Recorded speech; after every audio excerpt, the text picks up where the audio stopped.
আচ্ছা বলেন তো, রব্বুল আলামিনের কথা অল্প কিছু সময়ের জন্য বাদ রাখলাম, আল্লাহর পরে এই দুনিয়াতে সবচেয়ে বেশি মায়া আর মোহাব্বত কার অন্তরে বেশি? বলেন তো একটু, আওয়াজ করে বলেন। মাশাআল্লাহ, সবচেয়ে বেশি মোহাব্বত কার অন্তরে? মার অন্তরে। আল্লাহ তাআলা মার অন্তরে এমন মোহাব্বত দিয়েছে, এমন মায়া দিয়েছে, সন্তান আমেরিকায় থাকে, সন্তান সুদূর আরবে থাকে, 1 বছর 2 বছর করে করে 5 বছর 6 বছর 10 বছর পার হয়ে গেছে, আত্মীয় স্বজন ভুলে গেছে, আর মনেও নাই কবে সেই সন্তান বিদেশে গেছে। কিন্তু সেখানে 8 বছর 10 বছর পরে সন্তান যদি কোনো মুসিবতের ভিতরে পড়ে, দুনিয়ার কেউ যদি টের না পায়, একজন টের পায়। তিনি কে? মা। তিনি কে টের পায়? মা টের পায়। সন্তান মুসিবতের ভিতরে পড়লে মায়ের কাছে ফোন করার প্রয়োজন হয় না, মা এমনি এমনি বুঝতে পারে। কারণ মার কলিজার সাথে সন্তানের কলিজার একটা কানেক্ট কে করে দিয়েছেন? আর আওয়াজ করে বলেন, আল্লাহ পাক করে দিয়েছেন। এর জন্য সন্তান যদি কোনো মুসিবতের ভিতরে পড়ে যায়, তাহলে এই খবর দুনিয়ার কেউ জানে না, কিন্তু মা বলতে পারে আমার সন্তান না জানি কোন মুসিবতের ভিতরে পড়ে আছে। ঠিক আছে না বিষয়টা? এরপরে দেখবেন, যদি সন্তান 5 বছর পরে ফোন করে আমি বাসায় আসব, প্রবাস জীবন ত্যাগ করে বাসায় আসবে, স্ত্রী ফোন করে আমার জন্য একটা চেন আনতে হবে, আমার জন্য একটা মার্কি আনতে হবে, আমার জন্য চুড়ি আনতে হবে। এরপরে সন্তানেরা বলে আমার জন্য গাড়ি আনতে হবে, আমার জন্য মোবাইল ফোন আনতে হবে, কম্পিউটার আনতে হবে। আত্মীয় স্বজন এক একজন এক এক রকমের বায়না ধরে। এই সন্তান যখন মার কাছে বলে মা তোমার জন্য কি আনবো, মা তখন উত্তর দেয় বাবা আমার জন্য কিছুই আনতে হবে না, তুমি সুস্থ শরীরে দেশে আসলেই আমার সবচাইতে বড় পাওয়া হবে। ঠিক কিনা? মা কখনো সন্তানের কাছে কিচ্ছু চায় না। এরপরে সন্তান যখন বাড়িতে আসলো, স্ত্রী ব্যাগের দিকে তাকায় আমার জন্য কি এনেছে, সন্তান ব্যাগের দিকে তাকায় আমার জন্য কি এনেছে, হাতের দিকে তাকায়। এক একজন আত্মীয় স্বজন হাতের দিকে তাকায়, প্রশ্ন হয় আমাদের জন্য কি এনেছ। কিন্তু মার সামনে যখন সন্তান দাঁড়ায়, মা সন্তানের হাতের দিকে তাকায় না, মুখের দিকে তাকায় আর পেটের দিকে তাকায়, বলে বাবা কখন থেকে খাও না, চেহারাটা এত কালো হয়ে গেছে, না জানি কত সময় তুমি না খেয়ে আছো। কথা বলেন ঠিক কিনা? মার অন্তরে এমন মুহাব্বত রব্বুল আলামিন দিয়েছেন। এর জন্য একটা মাসআলা এমন আছে, পৃথিবী থেকে কোনো সন্তান যদি মা বাবার আগে পৃথিবী থেকে বিদায় হয়ে যায়, তাহলে এই সন্তানের লাশ বাবা গোসল দিতে পারবে। সন্তান মা বাবার আগে পৃথিবী থেকে বিদায় হয়ে গেলে সন্তানের লাশ বাবা গোসল দিতে পারবে। এরপরে সন্তানের লাশ কাঁধে বহন করে কবরস্থানে যেতে পারবে। এমনকি বাবা সন্তানের লাশের জানাজাও পড়াতে পারবে। জানাজা পড়ায়া কবরে নেমে বাবা সন্তানের লাশ হাতে নিয়ে কবরে রাখতে পারবে। কিন্তু পৃথিবীর কোনো মার জন্য এটা বৈধ নয়। পৃথিবীর কোনো মা তার সন্তানের লাশ গোসল দিতে পারবে না। পৃথিবীর কোনো মা তার সন্তানের লাশের পেছনে পেছনে যেতে পারবে না। পৃথিবীর কোনো মার জন্য এটা বৈধ নয়। পৃথিবীর কোনো মা সন্তানের লাশের জানাজায় অংশগ্রহণ করতে পারবে না। পৃথিবীর কোনো মা সন্তানের কবরে নেমে সন্তানকে কবরে রাখতে পারবে না। কেন জানেন? কেন? কারণ আল্লাহ রাব্বুল আলামিন মার কলিজার ভিতরে এমন মায়া দিয়েছেন, এমন মুহাব্বত দিয়েছেন, সন্তানের লাশ মা কবরে রেখে কবর থেকে সুস্থ অবস্থায় উপরে উঠতে পারবে না। ভুল বললাম? মার কলিজার ভিতরে এমন মুহাব্বত আল্লাহ পাক দিয়েছেন। এর জন্য মার দাম এত বেশি, মার দাম আল্লাহ পাক এত বাড়ায় দিয়েছেন। একজন সাহাবী এসে প্রশ্ন করলেন, ও পয়গম্বর, খেদমত করব কার? পয়গম্বর আরবি মুহাম্মদুর রাসূলুল্লাহ বললেন, তোমার মায়ের খেদমত করবা। সাহাবী আবার প্রশ্ন করলেন, পয়গম্বর খেদমত করব কার? পয়গম্বর আরবি মুহাম্মদুর রাসূলুল্লাহ বললেন, তোমার মায়ের। সাহাবী আবার তৃতীয়বার প্রশ্ন করলেন, পয়গম্বর খেদমত করব কার? নবীজি বললেন, তোমার মায়ের।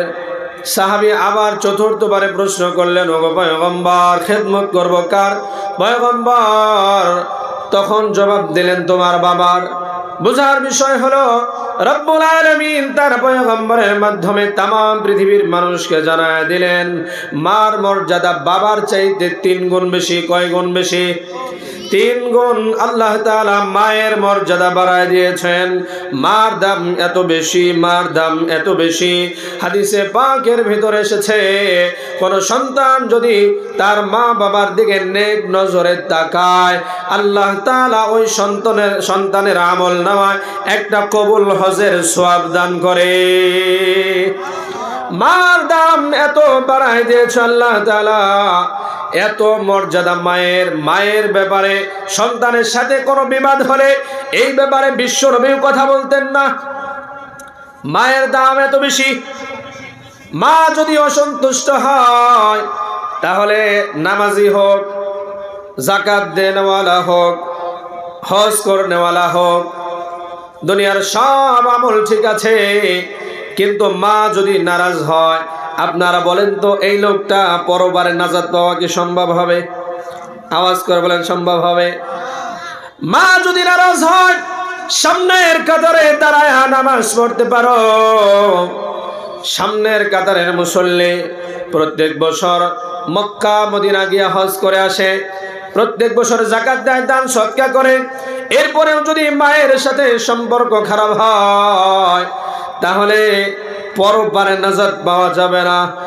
মার সাথে বেদবি করলে, বাবার সাথে বেদবি করলে রব্বুল আলামিন দুনিয়াও ধ্বংস করে দেন, আখিরাতও ধ্বংস করে দেন।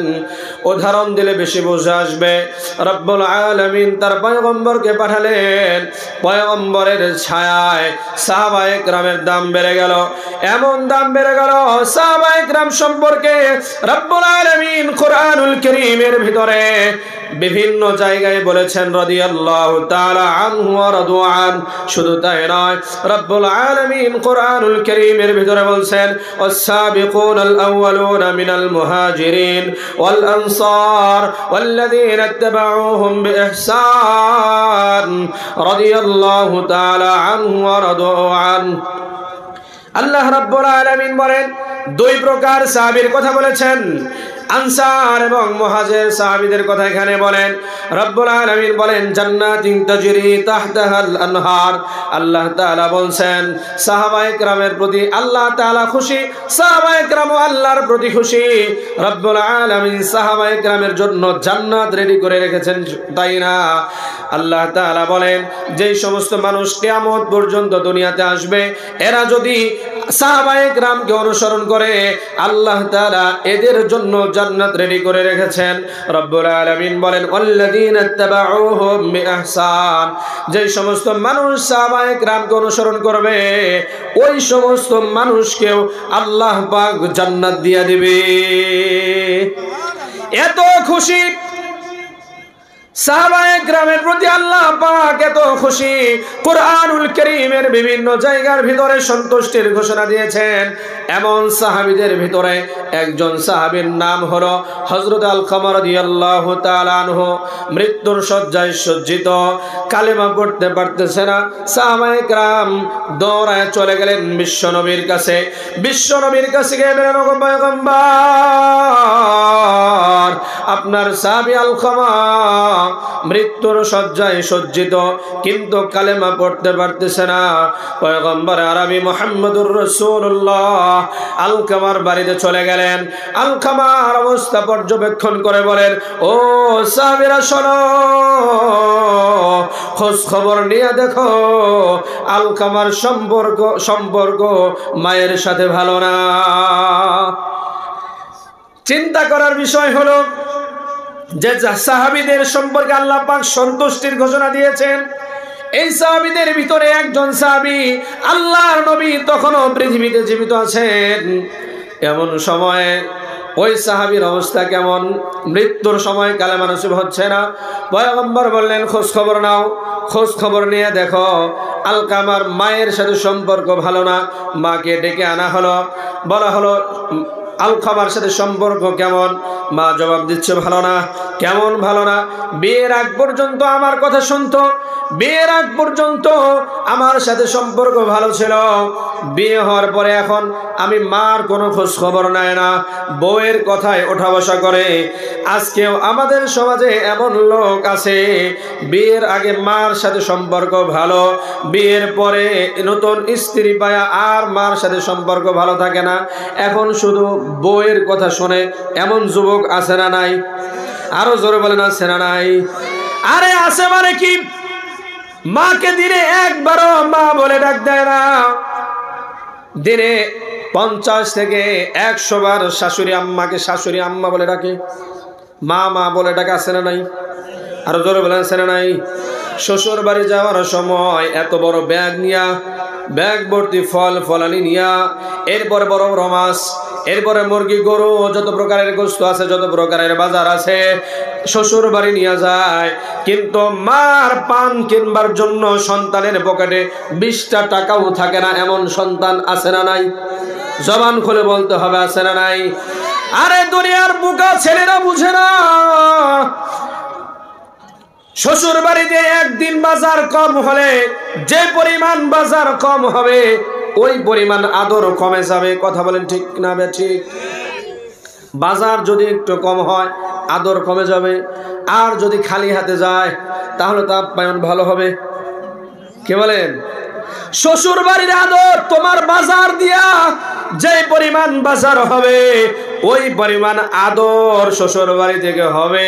কিন্তু মার সাথে এমন সম্পর্ক, মাকে যদি কষ্ট দাও, কষ্ট দেওয়ার পরে মা বলে একবার ডাক দিবা, মার চোখের দিকে তাকায় যদি বলো মা অন্যায় করেছি, এই কথাও বলার দরকার নাই, মা বলে ডাক দেওয়ার সঙ্গে সঙ্গে মার কলিজা ঠান্ডা হয়ে যায়।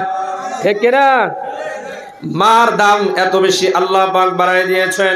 মার কলিজার ভিতরে এত মোহাব্বত কেন জানেননি? এত মোহাব্বত কেন জানেন? মা আমাকে আর আপনাকে 10 মাস 10 দিন গর্ভে ধারণ করেছে, এর জন্য মার এত মোহাব্বত। রব্বুল আলামিন ডেকে বলেন, ও দুনিয়ার মানুষ তোমরা শোনো, তোমার মা তোমাকে 10 মাস 10 দিন গর্ভে ধারণ করেছে, এর জন্য এত মোহাব্বত, এত মায়া। অথচ দেখো যেই গর্ভে তোমাকে ধারণ করে এত মায়া হলো, ওই গর্ভটা কিন্তু মার না, ওই গর্ভটা আমি আল্লাহ পাক দিয়েছি। আপনারা আমার কথা বুঝে থাকলে আওয়াজ দিয়ে বলেন, মায়ের পেটে সন্তান দেওয়ার ক্ষমতা কার? জবান খুলে বলতে হবে কার? পিসাবের? মাজারের বাবার? তাহলে মাজারে যায় সন্তান চায়নি মানুষ? চায়? মৃত মানুষের কাছে যায় সন্তান চায়। আফসোস এই সমস্ত নালায়েক অযোগ্য মানুষের জন্য। সন্তান দেওয়ার ক্ষমতা কার? জবান খুলে বলেন, সন্তান দেওয়ার ক্ষমতা কার? সে আল্লাহ বলেন, মায়ের পেটে সন্তান আমি দিয়েছি। মা তোমাকে শুধু ভাড়াটিয়ার মতো 10 মাস 10 দিন গর্ভে ধারণ করেছে। এরপরে মায়ের পেটে খাবারের ব্যবস্থা কে করেছেন? আরো জোরে জবান খুলে। আল্লাহ পাক বলেন, মায়ের পেটে যখন তুমি ছিলা তোমাকে খাবারের ব্যবস্থা আমি করেছি, ধীরে ধীরে তোমাকে আমি বড় করেছি, লালন পালন করেছি। মায়ের পেটে যখন কথা বলতে পারতা না, যখন তোমার মুখে কোনো আওয়াজ নাই, খাবার চাইতে পারো না, কি খাবা, তখন আমি আল্লাহ তোমাকে মায়ের পেটে লালন পালন করেছি। আমি আল্লাহর দেওয়ার গর্ভে যদি তোমার মা তোমাকে ধারণ করে, মার এত মোহাব্বত হয়, আর আমি আল্লাহ তোমাকে মায়ের গর্ভের ভিতরে এত যত্ন করে তোমাকে লালন পালন করলাম। এরপরে 2 হাত 2 পা 2 চোখ 2 নাক 2 কান দিয়া সুস্থ অবস্থায় দুনিয়াতে আনলাম। এরপরে ধীরে ধীরে তোমাকে বড় করলাম। আমি আল্লাহর কি কোনো মোহাব্বত নাই? রব্বুল আলামিন বলেন, হাদিসের ভিতরে এসেছে, কোন বান্দা যখন আল্লাহ তাআলার দিকে 1 হাত অগ্রসর হয়, রব্বুল আলামিন বান্দার দিকে 2 হাত অগ্রসর হয়। আরো জোরে। কোন বান্দা যখন আল্লাহর দিকে হেঁটে হেঁটে আসে, রব্বুল আলামিন তখন বান্দার দিকে দৌড়ায়া যায়, বান্দাকে আল্লাহ তাআলা তার রহমতের কোলে তুলে নেন। সুবহানাল্লাহ। এবার আসুন, মার অন্তরে আল্লাহ তাআলা এত মোহাব্বত দিলেন, এত মায়া দিলেন, এত মোহাব্বত দিলেন, এরপরেও কোনো সন্তান যদি মার কথা প্রথম দিন অমান্য করে, মা ধৈর্যের পাহাড় হওয়ার কারণে সন্তানের প্রতি নারাজ হয় না, ক্ষমা করে দেয়। কিন্তু দ্বিতীয় দিন যখন আবার মা সন্তানকে একটা অর্ডার করে, সেই অর্ডার যদি সন্তান না মানে, এরপরেও মা ধৈর্যের পাহাড় হওয়ার কারণে, সন্তানের প্রতি মার মোহাব্বত বেশি থাকার কারণে সন্তানকে মা মাফ করে দেয়। এই একই অর্ডার মা যদি তৃতীয় দিন আবার সন্তানকে করে, সন্তান যদি সেই অর্ডার অমান্য করে, মার মনে একটু কষ্ট লাগে কি লাগে না? আরো আওয়াজ করে, লাগে কি লাগে না? একই প্রশ্ন যদি, একই অর্ডার যদি মা চতুর্থ দিনে করে, সন্তান এই কাজটা করো, সন্তান যদি সেটা না করে, মায়ের মনে কষ্টটা আর একটু বেড়ে যায়। পঞ্চম দিনে আবার অর্ডার করা হলো, সন্তান মানল না, সন্তান মায়ের কথা মানল না, মার মনে তখন ব্যথা লেগে যায়, তখন বকাঝকা করে, ধমক দেয়। একই অর্ডার যদি ষষ্ঠ দিনে করে, সন্তান যদি সেই অর্ডার না মানে, মার মনে কষ্ট লাগে, তখন বলে আমার বাড়ি থেকে বের হয়ে যা, আমার সন্তান আমি 10 মাস 10 দিন গর্ভে ধারণ করেছি। একই অর্ডার, একই কাজ একাধারে 6 দিন করার পরেও মানল না। সপ্তম দিনে যায় যদি মা এই একই অর্ডার আবার সন্তানকে করে, সন্তান যদি সেই অর্ডার না মানে, মা সন্তানের খাবার বন্ধ করে দেয়, যে আমার কথাই শোনে না, তার জন্য আমি রান্না করতে পারবো না। কথা বলেন ঠিক না ঠিক? এই একই অর্ডার যদি বাবা করে, তাহলে তো আইন আরেকটু করা হবে, ঠিক আছে না? কারণ মার তুলনায় বাবার মোহাব্বত একটু কম, ঠিক তো?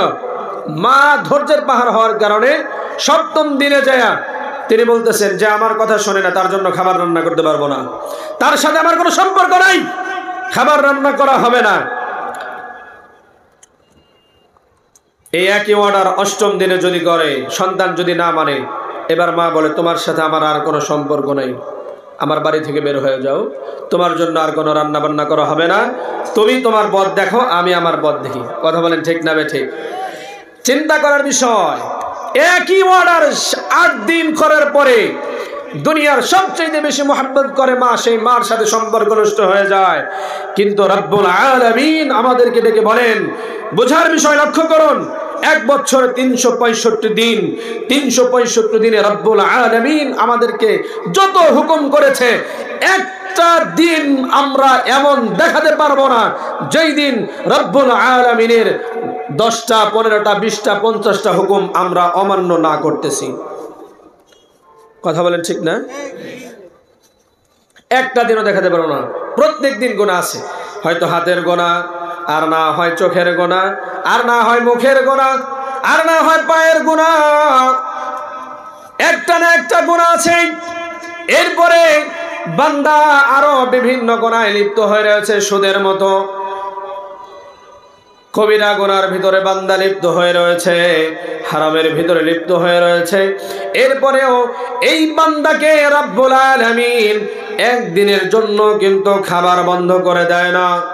রব্বুল আলামিন যদি বলেন বান্দা আমি তোমাদেরকে খেতে দেব না, তাহলে বান্দার খাওয়ার ক্ষমতা আছে তো? আছে? রিজিকের দায়িত্ব কার হাতে? জবান খুলে বলতে হবে কার হাতে?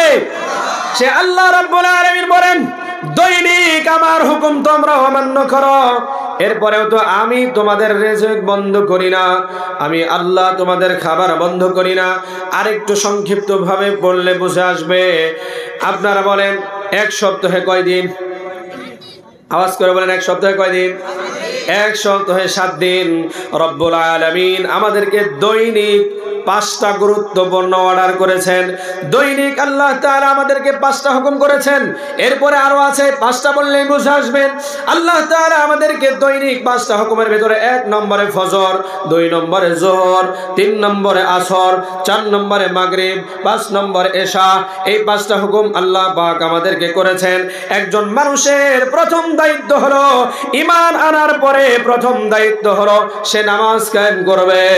রব্বুল আলামিন বললেন, বান্দা ফজর পড়বা, ফজরের পরে জোহর পড়বা, জোহরের পরে আসর পড়বা, আসরের পরে মাগরিব পড়বা, মাগরিবের পরে এশা পড়বা। দৈনিক 5টা হুকুম আল্লাহ তাআলা আমাদেরকে করলেন।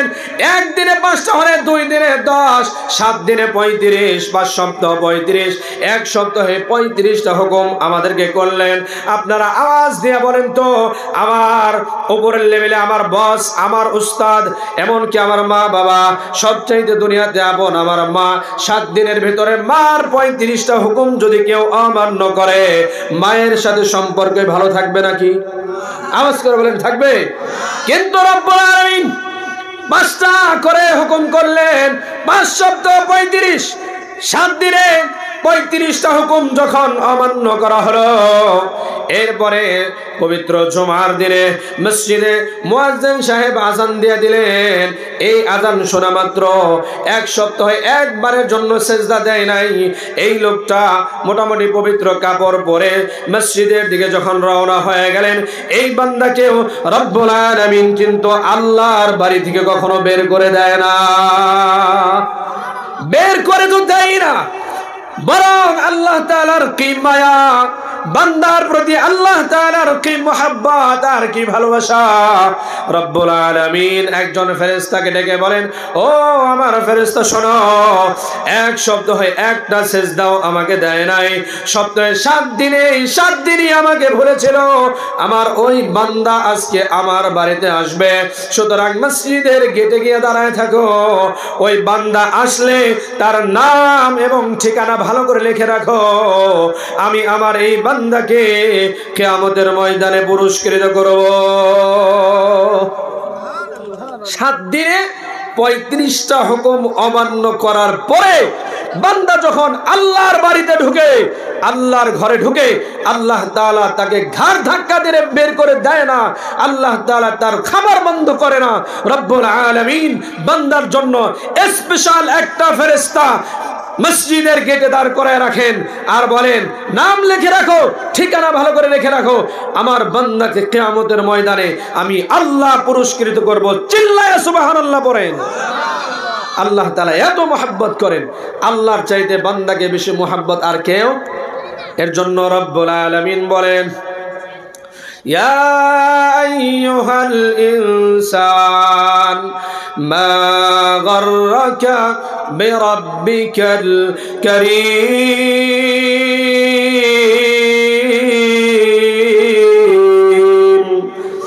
আল্লাহ তাআলা বলেন, বান্দা তোকে কোন জিনিসে তোর রব থেকে ফিরাইয়া দিল? যে আল্লাহ তোর এত সুন্দর হাত দিলেন, যে আল্লাহ তোমাকে এত সুন্দর পা দিলেন, যে আল্লাহ তোমাকে এত সুন্দর চোখ দিলেন, যা দিয়ে গোটা পৃথিবীর সৌন্দর্য তুমি দেখতেছো, যে আল্লাহ তোমাকে খাবারের ব্যবস্থা করলেন, রিজিকের ব্যবস্থা করলেন, এত নিয়ামত দিলেন, সেই আল্লাহ থেকে তুমি মুখ ফিরায় নাও। কে তোমাকে মুখ ফিরায় নিতে বললো? রব্বুল আলামিন বলেন, ও বান্দারা, আমার চাইতে আপন তোদের আর কেউ নাই। তোরা যখন গুনাহ করো, তোমরা যখন গুনাহে লিপ্ত হও, গুনাহ করার পরে অনুতপ্ত হও, অনুতপ্ত হয়ে আমি আল্লাহর কাছে ক্ষমা চাও, ক্ষমা চাইতে দেরি, আমি আল্লাহ তোমাদেরকে ক্ষমা করতে দেরি হবে না। বুখারীর হাদিস, লম্বা হাদিস। বনি ইসরায়েলের ভিতরে একজন লোক 99টা খুন করছে। কয়টা? আরো জোরে। মানুষ খুন করা কি সওয়াবের কাজ? সওয়াবের কাজ নাকি? আমাদের দেশে যেভাবে মানুষ খুন হয়, এতে বোঝা যায় মানুষ খুন করলে দ্রুত জান্নাতে যাওয়া যাবে। ঠিক আছে না? কয়েকদিন আগে শুনছেন তো, গত 2 রাত আগে ইস্তেমার ময়দানে সারা জীবন পাগড়ি বড় বড় মাথায় দিয়া দাবি করে আমাদের চাইতে সহি জামাত এই দেশে আর নাই। দাবি করতেছে যারা মানুষকে আল্লাহর দিকে ডাকে, যারা মানুষকে ভালোর পথে থাকে, তারা কখনো ধারালো তরবারি দিয়া মানুষ হত্যা করতে পারে?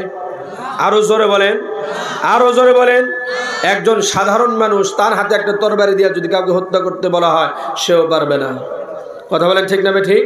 টঙ্গীর ময়দানে এই 7 গ্রুপের সন্ত্রাসী বাহিনীর হাতে তাবলীগের কিছু সাথী নির্মম ভাবে শাহাদাত বরণ করেছে। এগুলো আপনারা শুনেছেন? শুনেছেন? তাতে বোঝা যায় যে আমাদের দেশে যেভাবে মানুষ হত্যা হয়, মানুষ খুন করলে মনে হয় অনেক সওয়াব হয়। কি বলেন? মানুষ হত্যার চাইতে জঘন্যতম গুনাহ আর আছে? আওয়াজ করে বলেন 99টা খুন করছে। 99টা কয়টা? 99টা খুন করার ভিতরে 99টা খুন করার পরে এখন ভিতরে ভিতরে ভিতরে অনুতপ্ত হচ্ছে আর নিজেকে ছোট ভাবতেছে যে 99টা খুন করলাম, আল্লাহর সামনে দাঁড়াবো কেমনে। বাস্তবিক পক্ষেও আল্লাহ পাক যদি কাউকে হেদায়েত দান করেন, ফেরানোর ক্ষমতা কারো আছে? আরো জোরে বলেন আছে? ইন্নাকা লা তাহদি মান আহবাবতা ওয়ালাকিন্নাল্লাহা ইয়াহদি মান ইয়াশা ওয়া হুয়া আ'লামু বিল মুহতাদিন। রব্বুল আলামিনের হাতে হেদায়েতের চাবি, যাকে ইচ্ছা তাকে দান করবে। 99টা খুন করার পরে চিন্তা করতেছে কিভাবে ভালো হওয়া যায়, তওবা করার চিন্তা ভাবনা করতেছে। মানুষের দুয়ারে দুয়ারে ঘুরতেছে। মানুষ একজন লোকে ঠিকানা দিচ্ছে, আদা মৌলবী আর কি। আদা মৌলবী বুঝেন তো, আদা ডাক্তারের রোগী মারে, আদা মৌলবীতে ইমান নষ্ট করে। তার কাছে গিয়ে বলতেছে, হুজুর 99টা খুন করেছি, এখন তওবা করতে চাই, আল্লাহ তাআলা কি আমাকে মাফ করবে? হুজুর বলে, হ্যাঁ, 99টা খুন করার পরে তওবার আশা করতেছ, ক্ষমার আশা করতেছ, এটা কি কখনো সম্ভব? সরো, 99টা খুন করার পরে জাহান্নাম ওয়াজিব হয়ে গেছে, ক্ষমার দরজা খোলা নাই, সব বন্ধ। মেজাজ গেছে নষ্ট হয়ে। চিন্তা করতেছে 99টা খুন করে যদি ক্ষমা না পাই, 100টা পূরণ করে দিই। বুঝতে পারছেন তো? সাথে সাথে তরবারি দিয়া শেষ, মৌলবী শেষ। কয়টা পূরণ হয়েছে এখন? আরো জোরে, আরো জোরে। 100টা পূরণ হওয়ার পরে কিন্তু ভিতরে শুধু গোতাইতেছে, হেদায়েত গোতাইতেছে। আল্লাহ পাক হেদায়েত দিবে চিন্তা করতেছে। 100 পূরণ হয়ে গেল, কিন্তু খুন করে লাভ কি? আল্লাহ তাআলার কাছে ক্ষমা চাইতে হবে। আবার ঘুরতেছে মানুষের দুয়ারে দুয়ারে। এবার মানুষ পরিচয় দিয়ে দিছে, যাও অমুক জায়গায় যাও, ওইখানে একটা বড় আলেম আছে, অনেক জ্ঞানী মানুষ, তার কাছে গিয়ে বলো। তার কাছে গিয়ে বলতেছেন, হুজুর 100টা খুন করছি, 100 খুন করার পরে এখন তওবা করতে চাই, আল্লাহ তাআলা কি আমার গুনাহ মাফ করবে? হুজুর বলেন, আল্লাহ তাআলা যদি তোমাকে মাফ করে দেয় তাহলে ফেরানোর ক্ষমতা কারো আছে? আল্লাহ তাআলা যদি বান্দাকে মাফ করতে চায়, ফেরানোর ক্ষমতা কারো আছে? জবান খুলে বলেন আছে? আল্লাহ তাআলা বলছেন, লা তাকনাতু মির রাহমাতিল্লাহ ইন্নাল্লাহা ইয়াগফিরুয যুনুবা জামিআ ইন্নাহু হুয়াল গফুরুর রহিম। আল্লাহ তাআলা বলছেন, গুনাহ করতে করতে ক্লান্ত হয়ে পড়বা, এরপরেও আল্লাহর রহমত থেকে কখনো নৈরাশ হয়ে যাবে না, আল্লাহ পাক মাফ করবে। হুজুর বলতেছে 100 খুন করেছো, এরপরে আল্লাহ পাক যদি তোমাকে মাফ করতে চায়, ফেরানোর ক্ষমতা কারো নাই, তওবা করো, আল্লাহর কাছে তওবা করো, আল্লাহ পাক মাফ করে দিবে। এরপরে হুজুর নসিহত করতেছে, শোনো, তুমি যেই গ্রামে আছো এই গ্রামের মানুষগুলো বেশি ভালো না, এই গ্রাম ছেড়ে এমন এক গ্রামের ঠিকানা দিয়ে দিয়েছেন হুজুর যে ওই গ্রামে চলে যাইবা, ওখানে গেলে ওখানকার মানুষগুলো ভালো, সেখানে থাকলে তোমার ভালো হতে আরো বেশি সহজ হবে, নেককার হতে বেশি সহজ হবে। আসলে বিষয়টা এমন, সঙ্গ যদি খারাপ হয় মানুষ খারাপ হতে বেশি সময় লাগে না। ঠিক আছে না কথা? বন্ধু যদি হয় গাঞ্জাখোর, বন্ধু যদি হয় গাঞ্জাখোর, বিড়িখোর, মদখোর, তাহলে অটোমেটিক সন্তান গাঞ্জাখোর হয়ে যাবে, মদখোর হয়ে যাবে। আর গাঞ্জাখোরের বন্ধু যদি হয় নামাজি, তাহলে গাঞ্জাখোর অটোমেটিক নামাজি হয়ে যাবে। কথা বলেন ঠিক না ঠিক? আমাদের জাতীয় কবি শেখ সাদী রহমাতুল্লাহ আলাইহি বলেছেন, সৎ সঙ্গে স্বর্গবাস, অসৎ সঙ্গে সর্বনাশ।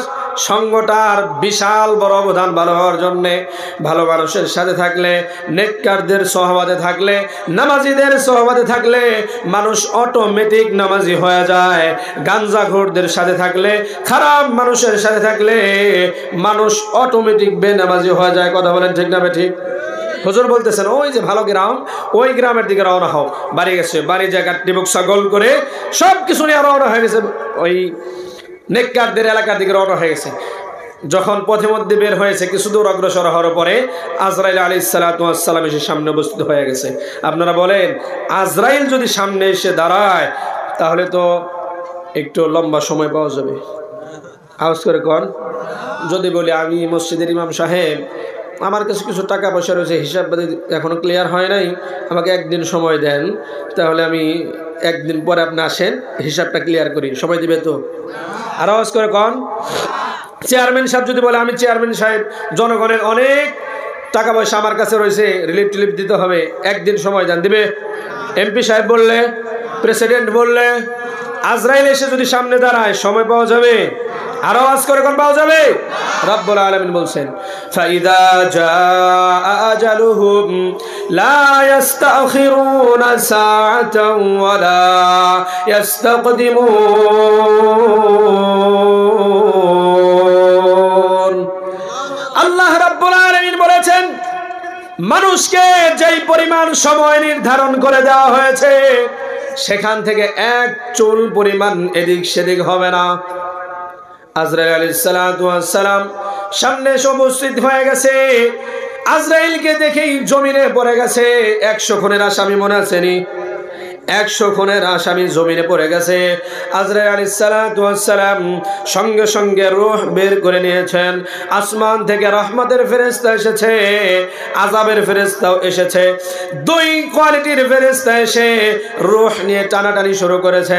জাহান্নামের ফেরেশতারা, আযাবের ফেরেশতারা বলে, তওবা তো এখনো করে নাই, তওবার জন্য বের হয়েছে, সুতরাং জাহান্নামী হবে। রহমতের ফেরেশতারা বলে, তওবার জন্য বের হয়েছে, সুতরাং জান্নাতি হবে। রব্বুল আলামিন ডেকে বলেন, ও ফেরেশতারা, টানাটানি করার কোনো প্রয়োজন নাই, টানাটানি করার কোনো প্রয়োজন নাই। সমাধান হচ্ছে, যেই জায়গায় মৃত্যুবরণ করেছে এইখান থেকে তোমরা স্থান মাপো। যদি দেখো বদকারদের এলাকা কাছে, জাহান্নামী হবে, আর যদি দেখো নেককারদের এলাকা কাছে, জান্নাতি হবে। যখন মাপা হলো, এখন দেখে নেককারদের এলাকায় কাছে। রব্বুল আলামিন ডেকে বলেন, ও ফেরেশতারা শোনো, নেককারদের এলাকা যেহেতু কাছে হয়ে গেছে, বান্দা আর জাহান্নামী হবে না। আমি আল্লাহ বান্দার তওবা কবুল করেছি, আমার এই বান্দাও জান্নাতি হবে।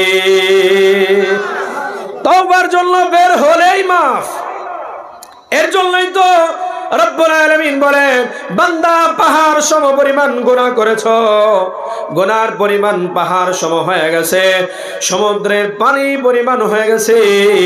এরপরেও যদি কোনো বান্দা গভীর রজনীতে ওঠে, চোখের পানি ছেড়ে দিয়া রব্বুল আলামিনের কাছে বলে, ও আল্লাহ, আমার গুনার বোঝা এত ভারী হয়ে গেছে, গুনার দিকে যদি তুমি তাকাও আর জান্নাতের আশাও করা যায় না।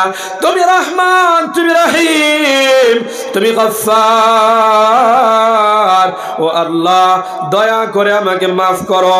তুমি যদি আমাকে মাফ না করো, আমি কার দরবারে যাব, কোথায় যাব?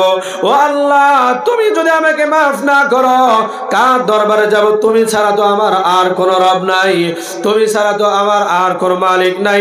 ও আল্লাহ, দয়া করে তুমি আমাকে মাফ করো। বান্দা চোখের পানি ছেড়ে দিয়া আল্লাহর কাছে যদি তওবা করতে পারে, রব্বুল আলামিন বলেন, বান্দার চোখের পানি নাকের ডগায় আসার আগে আমি আল্লাহ বান্দার জিন্দেগীর গুনাহগুলো মাফ করে দেই। কিন্তু নালায়েক অযোগ্য হলাম আমরা। 4 হোটেলে বসে ঘন্টার পরে ঘন্টা চা খাওয়ার সময় হয়, 4 হোটেলে বসে 1 কাপ চা 5 টাকা দিয়ে কিনে, এই চা শেষ করতে করতে 3 ঘন্টার একটা মুভি দেখা শেষ হয়ে যায়। রাত 11টা থেকে 12টা হয়ে যায়, 1টা হয়ে যায়। গভীর রজনী পর্যন্ত মানুষ গুনাহে লিপ্ত থাকে। কিন্তু গভীর রাত্রে উঠে যেই আল্লাহর কাছে একবার তওবা করলে আল্লাহ পাক মাফ করে দেয়, ওই আল্লাহর কাছে ক্ষমা চাওয়ার মতো সময় আমাদের মতো ইমানদারদের থাকে না। কথা বলেন ঠিক না বেঠিক?